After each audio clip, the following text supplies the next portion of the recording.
What's up everyone, welcome back to ARTV. My name is John and it's time for a review of the 6th album, We Are Not Your Kind, by the Iowa-based heavy metal band Slipknot.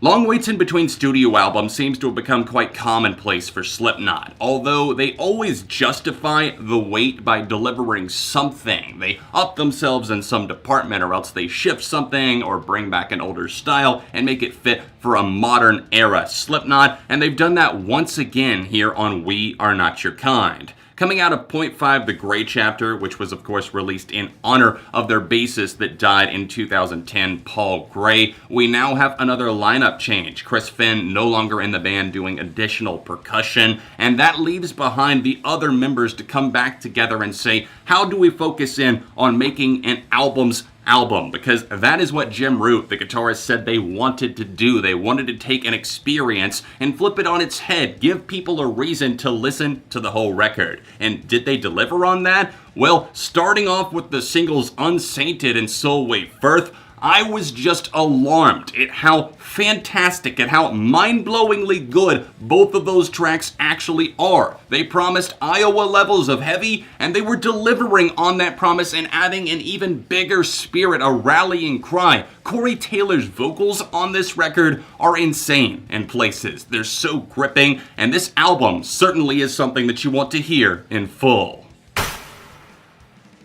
It ain't a Slipknot record if the percussion isn't pounding away heavy as hell on a good majority of the tracks, and you're definitely gonna get that. Unsainted showed us that, so did Solway Firth, but look to other songs like Red Flag and many others. But what I do like about We Are Not Your Kind is the fact that they allow it to be kind of transformative. You can tell that they pushed their sonic boundaries on a few of these moments. There's some instrumental passages that really take one song from another into something else entirely. They end on like a minute of not silence, but just a little bit of a build. And it's nice that there is suspense, and there's times where the album feels like it relaxes before throwing you back into the fire. Make no mistake, this album is heavy as hell, and it's definitely punishing and pummeling in different ways. The guitars on this album are sure heavy, that's one word that you can use, but it's more of a generic term. I like the fact that it leans towards heavy and thrash metal in places, but also there's tracks that definitely call to mind something like Stone Sour, or even Volume 3 from Slipknot themselves, leaning in more of a hard rock direction, I suppose. But outside of the drumming, the bass work, all the musicianship and everything like that, what hooked me on this record and kept me paying attention and also feeling like I had some sort of bridge of connection to it is the journey of depression that Corey Taylor takes us on. It talks about mental health, his own, the way that it's looked at in society in general and how things are changing, but also he says, I can see who was and who was not there for me during those times. Now that I've pulled myself back up, even though it's still a fight, starting back in like the Iowa days, leading up through like the next decade of his life. It's something that he never fully came to terms with as he struggled with addiction, and he channeled it into the music for sure, but I would say that this is perhaps in a way their most personal album, because there is a very clear direction for the anger, for the emotion, the sadness, the despair, the melancholy, and also the jaded, bitter feeling that's left with you knowing that people in your life weren't quite there for you.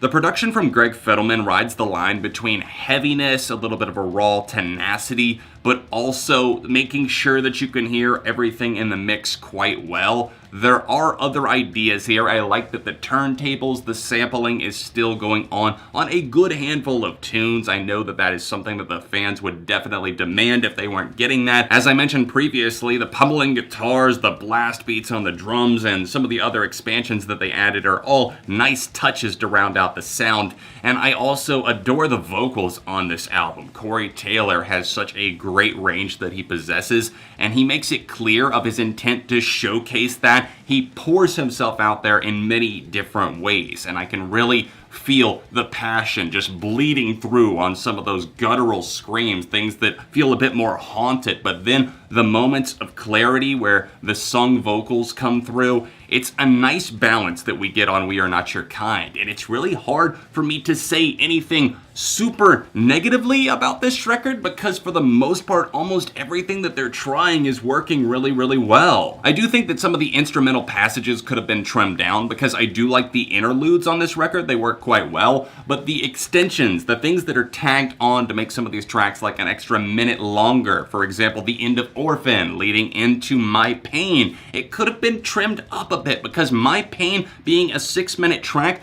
there's definitely a lot of heart, a lot of pain bleeding through on that cut. But I also don't feel that it needs to be over 6 minutes long, especially not after having that instrumental passage at the end of Orphan. All in all though, this album has a fantastic flow as it moves with ease. It's like a vessel system within your body, just knowing exactly where to move everything to keep the heart pumping, to keep things alive. And I like the fact that this album starts off pretty heavy right away after Insert Coin, which I love the title of that track. It's like we're starting a game or something, and then Unsainted comes through. I'm counting all the killers, and then it's called back to once again at the end of the record on Solway Firth. And now that I've mentioned Solway Firth, I have to say, one of my favorite songs of the year. This track is incredibly hard-hitting. It's very focused, but also a little bit jumpy and all over the place. I like that it doesn't keep up with a typical song structure, and it really just bounces around kind of violently. It's one of the best songs of 2019, hands down. Super heavy, super confrontational in many ways, and it has a message and a pounding drum rhythm. The heavy guitars just oozing out of this. It's everything that we could have asked for from Slipknot in 2019. Nero Forte is an absolute flamethrower, a song that I feel so many of the hardcore fans are really going to sink their teeth into. I know that when I turn on this song in particular, it comes to life. It just feels like the fire has been lit within the band all over again. It feels fresh but familiar at the same time. There's a pair of tracks that I feel have some similarities that don't necessarily have a technical tie to each other, but still, at least in the way that they come up. Those would be Birth of the Cruel and also the next to last song on the album, Not Long for This World. I don't think that they're necessarily like a similar type of song, but I can appreciate the restraint that they use during the verses, leading up to the gasoline-soaked chorus where they really ignite.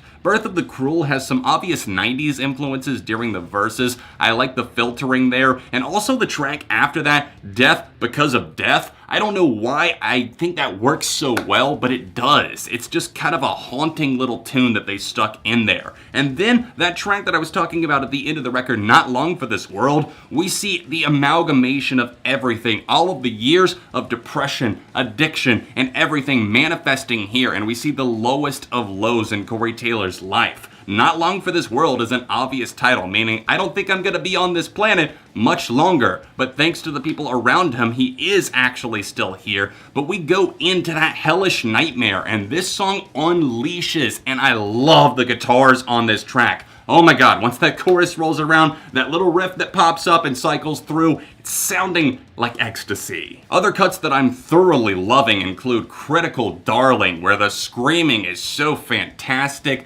Red Flag, which is just a barn burner, Orphan, and that's the conclusion, I guess, of the heavier side of what I love, but I'm also thoroughly having some love and praise for tracks like Spiders, which if that's not playing at like every haunted house this fall, or in some horror movie at some point in the future, then I'm calling a missed opportunity there. In terms of some of the slower moments, as I described previously, I felt that some of the instrumental passages could have been trimmed a bit, although I really do like What's Next leading into Spiders, and the other transition, Death Because of Death. I just feel that My Pain is one song that doesn't necessarily fit entirely musically with the rest of the record. I do like this song. I do not dislike it in any regard. It just feels a bit out of place, although it resonates heavily in terms of its lyrics. The other song that tinkers with the pacing of the record and slows it down a bit would be Liar's Funeral. It seems like possibly like a follow-up musically to Snuff from All Hope Is Gone, although I do feel that this one has some more animosity in its heart. Not that Snuff didn't, but this one just feels like Corey Taylor reflecting on the people who were not in his life when they should have been. When he needed somebody to come to the rescue, they sat idly by, and he screams out, "Liar." It just really hits you down to your bones.